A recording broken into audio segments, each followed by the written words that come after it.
then with the explosion of all these learning opportunities, there must be indeed some work like the one you're preparing to train a little better these supposed teachers to become real communicators, because they've been going up and down the hall in my classroom and my son and my grandson classrooms forever, telling their memorized stories, but only very few of them are kind of interesting or engaging. So we've learned how to do great games while they walk down the other way, and we have those 48 seconds or so in which to prepare another trick for them when they come back. But again, the issue is also to create a new generation of maybe I don't like to call them teachers, the word gets in my way a little bit, but guides, facilitators, like this concept of samba schools that, who was it,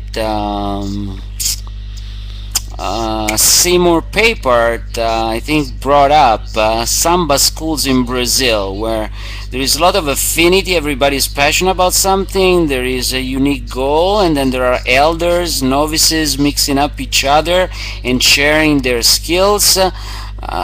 That is the type of learning I'm looking for, and I like it to come where I am. So as you say, in the you learning world, in which everything comes down to my mobile, your indication of preparing a set of lessons that are short and I can look up on my iPod or so seems to be quite the direction. But the content producers, the teachers, seem to be lacking. We got a great deal of PowerPoint makers, but I have a place where you can send them here in Italy. I have two comments right away on that.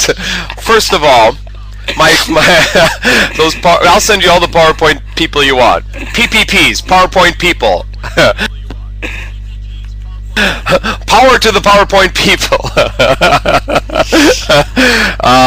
That's enough P's. Okay, two things. My friend Ine Kong in Korea is developing Carnival Pedagogy. The same notion of Seymour Papert's play, liveliness, engagement. She's looking at a brand new concept, Carnival Pedagogy. How do we create a pedagogy, a teaching platform which is engaging, fun, interactive, collaborative, more depth to the experience, more social connectedness among the people? She's the first one I've heard talk about this notion, and I'm trying to support her to be a keynote at a conference. I nominate her many times, and people say, what is this? Forget it. It's, this is a bit too extreme, and I feel bad because, this is the kind of extremism that we need to be pushing this edge. We need to get people thinking about things like Carnival Pedagogy or something else, right? So how do we get kids engaged in new forms of learning that might transfer into using digital technologies for learning purposes as well as social purposes? How do we mix the learning and social together? Social learning, or I don't know we need a new word for this, because we can't ignore the social anymore. Social's too important, right? It's the social plane where all thought is displayed and we internalize that. But how do we make these social events an engaging learning event, And I think you're right. Short bursts of knowledge mixed in when they need it from their mobile devices attached to their bodies somewhere. Their teacher is in their pocket, right? Let me show you something. Let me just grab something behind here. Please.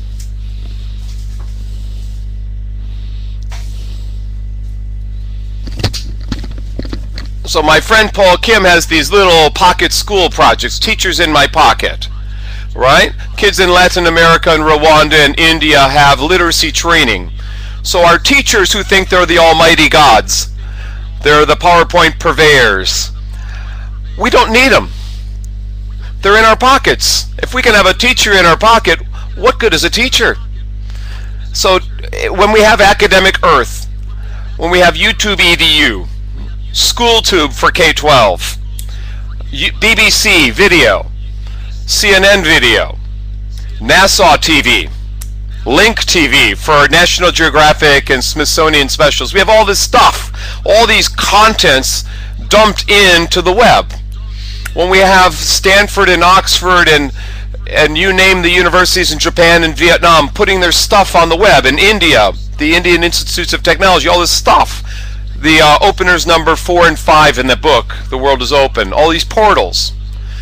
Teachers then have to think about how do we use these contents that are available from MIT or the Open University of Malaysia or the UK.